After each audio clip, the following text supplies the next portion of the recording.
মাগুরার ৮ বছরের শিশু, যার সুস্থতা আর বেঁচে থাকার জন্য কেঁদেছিল কোটি মানুষ।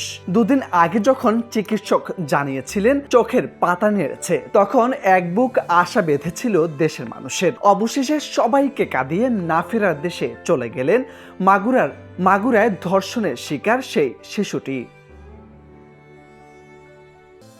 বৃহস্পতিবার বেলা ১টার দিকে চিকিৎসকরা তাকে মৃত ঘোষণা করেন।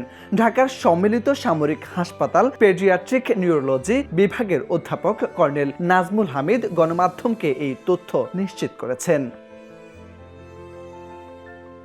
কর্নেল নাজমুল হামিদ জানান, সকালবেলা ২ দফায় শিশুটির কার্ডিয়াক অ্যারেস্ট হয়। সিপিআর দেওয়ার পর তার হৃদস্পন্দন ফিরে আসে, কিন্তু বেলা ১২টায় তার আবার কার্ডিয়াক অ্যারেস্ট হয়। এই দফায় সিপিআর দেওয়ার পরও তার হৃদস্পন্দন আর ফিরে আসেনি। পরে বেলা ১টার দিকে তাকে মৃত ঘোষণা করা হয়। এর আগে বুধবার চিকিৎসাধীন অবস্থায় ৪ বার কার্ডিয়াক অ্যারেস্ট হয় শিশুটির। সেনাবাহিনীর পক্ষ থেকে জানানো হয়েছে, দিন দিন অবস্থার অবনতির দিকে যাচ্ছে কোটি মানুষের হৃদয়ে জায়গা পাওয়া শিশুটি। সেনাবাহিনীর তরফ থেকে বলা হয়েছে, সম্মিলিত সামরিক হাসপাতালের আইসিইউতে চিকিৎসাধীন শিশুটি একদিনে ৪ বার হার্ট অ্যাটাকের শিকার হয়েছে। পরে সিপিআর দেওয়ার মাধ্যমে তার অবস্থা স্থিতিশীল করা হয়। এছাড়া তার রক্তে লবণের ভারসাম্যহীনতার কারণে ডায়ালাইসিস চলছে। তখন বলা হয়েছে শিশুটির রক্তচাপ ৬০ থেকে ৪০, যা আরও নিম্নমুখী হতে চলেছিল। ফলে তারা আরও বেশি আশঙ্কা করেছিলেন।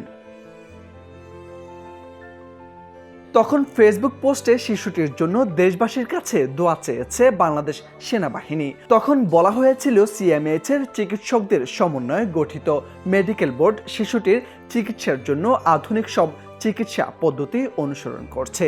প্রতিদিনই স্ট্যান্ড আইসিইউ প্রোটোকল অনুযায়ী তার শারীরিক পরীক্ষা নিরীক্ষা করা হচ্ছে এবং সর্বোচ্চ চিকিৎসা সেবা নিশ্চিত হচ্ছে।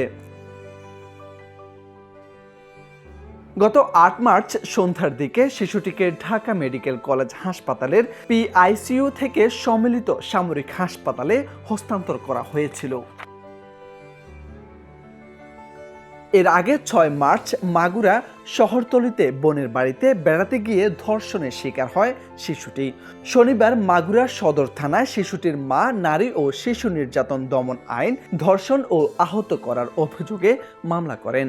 ওই মামলায় শিশুটির ভগ্নিপতি, বোনের শ্বশুর, শাশুড়ি ও ভাসুরকে আসামি করা হয়। তখন তাদের গ্রেপ্তার করে রিমান্ডে নেওয়া হয়েছে।